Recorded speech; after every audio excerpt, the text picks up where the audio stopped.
Sebelumnya selamat malam, perkenalkan nama saya Nimadi Sridesma Sinta Dewi, NIM 119380038 dari Prodi Desain Komunikasi Visual Institut Teknologi Sumatera Angkatan 2019.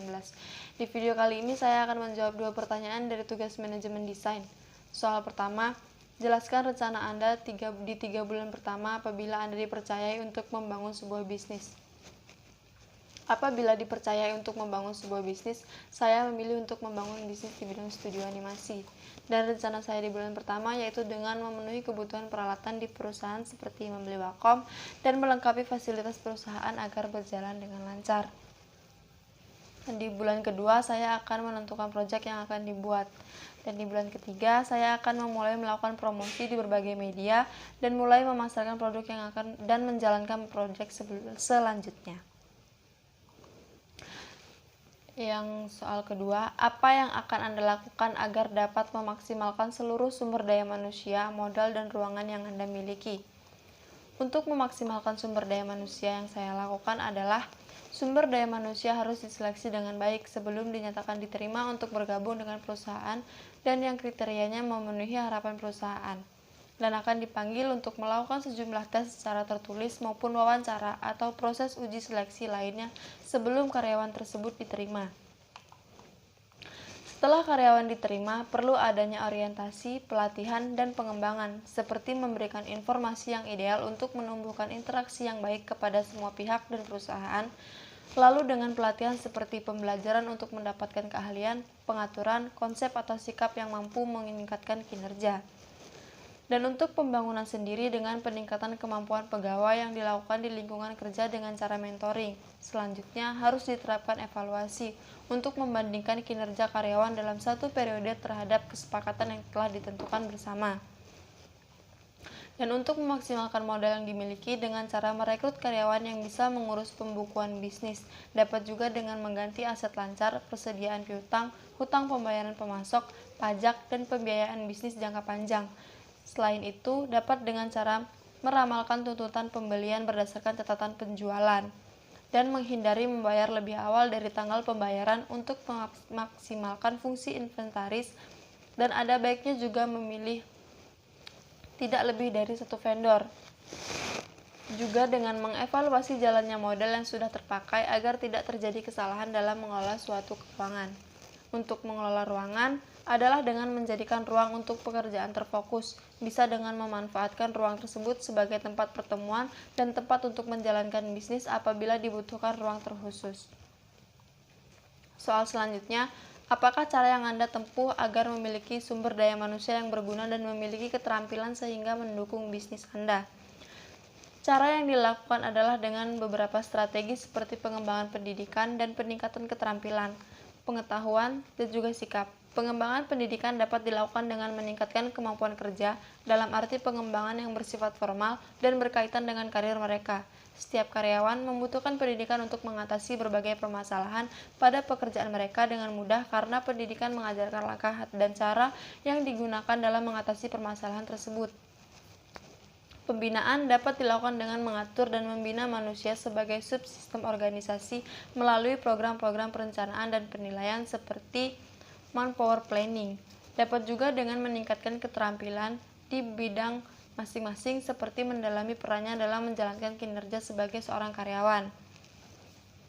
Selain itu, dengan menumbuhkan pengetahuan yang lebih mengenai karyawan yang baik dan menumbuhkan sikap yang sesuai norma dan perilaku agar menjadi karyawan yang berkompeten dalam mendukung keberhasilan bisnis itu sendiri. Dan soal selanjutnya, bagaimana cara Anda agar dapat menentukan partner atau karyawan yang baik? Yang pertama, dengan menyeleksi CV, melihat latar pendidikan dan pengalaman kerja, psikotes, tes bidang kerja, tes wawancara, dan tidak merekrut karyawan hanya karena mengenalnya. Soal selanjutnya, apa strategi Anda agar minimal produk Anda diketahui oleh setidaknya 10.000 orang dalam waktu 1 bulan? Dapat dilakukan strategi pemasaran online yang tepat memiliki media, seperti search engine. Sebagai strategi pemasaran online, dapat dilakukan juga dengan posisi iklan website perusahaan berada di paling atas, sehingga kemungkinan seseorang untuk melihat iklan jauh lebih besar. Selain itu, kita juga mengetahui sosial media yang tepat untuk memasarkan produk itu agar tepat sasaran yang diinginkan. Ada pula strategi yang selanjutnya dengan membuat konten marketing yang tepat, maka mendapatkan calon pelanggan yang tepat dan sesuai dengan apa yang dibutuhkan oleh mereka. Dapat juga dengan membangun komunitas. Komunitas yang dimaksud di sini adalah membuat sekelompok atau forum khusus konsumen dari produk atau jasa perusahaan. Maksud atau tujuan dari membangun komunitas ini untuk menciptakan komunikasi antar perusahaan sebagai pembuat produk atau jasa dan konsumen sebagai pemakai produk atau jasa tersebut. Soal selanjutnya, apa yang Anda lakukan untuk membangun rasa nyaman karyawan?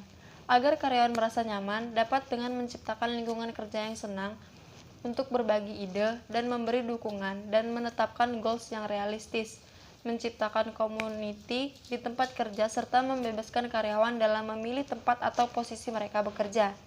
Pasalnya, cara bekerja setiap orang itu berbeda-beda dan hal ini dapat mempengaruhi produktivitas seseorang.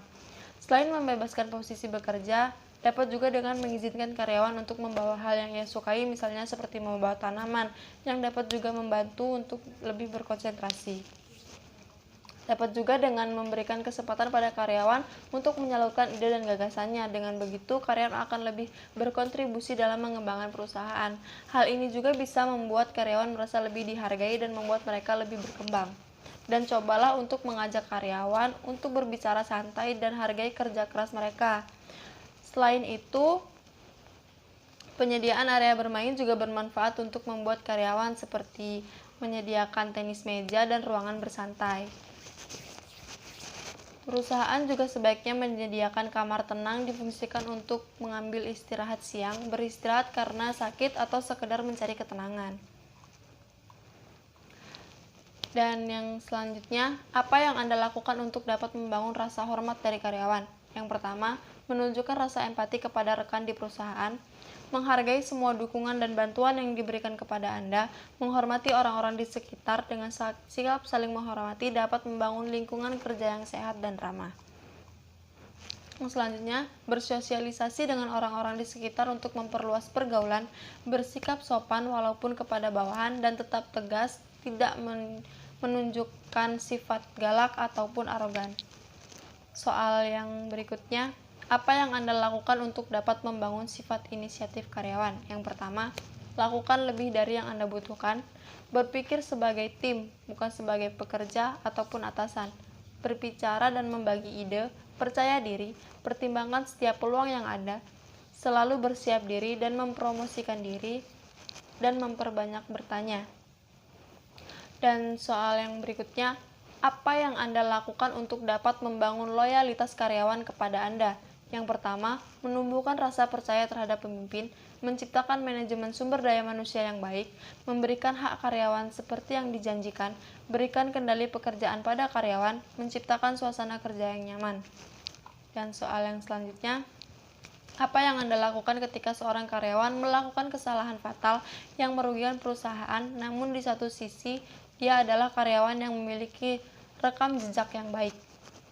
Sebagai pemilik perusahaan, bisa saja menurunkan gaji karyawan apabila dalam bekerja ia tidak memberikan prestasi kerja yang baik ataupun tidak produktif, bahkan merugikan perusahaan. Oleh karena itu, jika memang karyawan itu melakukan kesalahan yang mengakibatkan kerugian, padahal ia telah dididik atau dilatih, maka karyawan tersebut dapat dinyatakan bersalah dan saya berhak melakukan tindakan atas hal tersebut. Dan soal selanjutnya, apa yang Anda lakukan ketika seorang karyawan memiliki karakter yang buruk kepada orang lain, namun secara individu memiliki skill yang sangat menguntungkan dan dibutuhkan bagi perusahaan? Bila seorang karyawan memiliki karakter buruk kepada orang lain, tidak semestinya langsung di PHK, melainkan pemimpin perusahaan seharusnya menyelidiki apakah karyawan memiliki dendam dengan karyawan lain atau antar keduanya memiliki masalah dan apa yang melatar belakangi karyawan tersebut bersikap kurang baik. Bisa dengan komunikasi satu sama lain dan mencari solusi untuk mengatasinya. Lalu dapat juga dengan mengembangkan sikap keterbukaan di lingkungan kerja dan mendorong karyawan untuk dapat mengungkapkan hal yang ingin disampaikan mereka. Setelah beberapa strategi dilakukan, maka selanjutnya dilakukan evaluasi dari strategi yang telah dilakukan.